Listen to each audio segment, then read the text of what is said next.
Hey guys, അപ്പോൾ ഞാൻ last upload ചെയ്ത വീഡിയോ നിങ്ങൾ കണ്ടിട്ടുണ്ടാവല്ലോ, ഡാർക്ക് സർക്കിൾസിൻ്റെ ഒരു റെമഡിയാണ് ഞാൻ ഷെയർ ചെയ്തത്. ആ വീഡിയോയിൽ കൂടെ തന്നെ എനിക്ക് പറയണമെന്നുണ്ടായിരുന്നു അത് വരാനുള്ള റീസൺസ്. അപ്പോൾ അത് നമ്മൾ അവോയ്ഡ് ചെയ്താൽ നമുക്ക് കുറച്ചൊന്ന് മാറ്റും. റെമഡീസ് ചെയ്യുന്നതിനേക്കാളും അതെങ്ങനെ വരുന്നു എന്നുള്ള കാര്യം കുറച്ചൊന്ന് ശ്രദ്ധിച്ചാൽ നമുക്കത് മാറ്റാൻ പറ്റും കേട്ടോ. ഒരുപാട് മാറ്റം കാണാൻ പറ്റും. അപ്പോൾ ഫസ്റ്റ് വൺ, അതിൻ്റെ റീസൺ എന്ന് പറയുന്നത് നമുക്ക് ഉറക്കമില്ലായ്മയാണ്.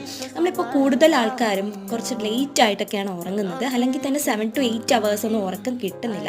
അങ്ങനെയുള്ളവർക്ക് കൂടുതലും ഡാർക്ക് സർക്കിൾസ് വരാനുള്ള ചാൻസ്. സെക്കൻഡ് തിങ് എന്ന് വെച്ചാൽ അമിതമായിട്ടുള്ള മൊബൈൽ യൂസ് ആണ്. അതും നമ്മുടെ ഡാർക്ക് സർക്കിൾസ് വരാനുള്ള ഒരു ബെസ്റ്റ് റീസൺ തന്നെയാണ്. ചില ടാബ്ലറ്റ്സ് ഒക്കെ കഴിക്കുന്നവർക്ക് കൂടുതലും ഡാർക്ക് സർക്കിൾസ് വരാനുള്ള ചാൻസ് ഉണ്ട്.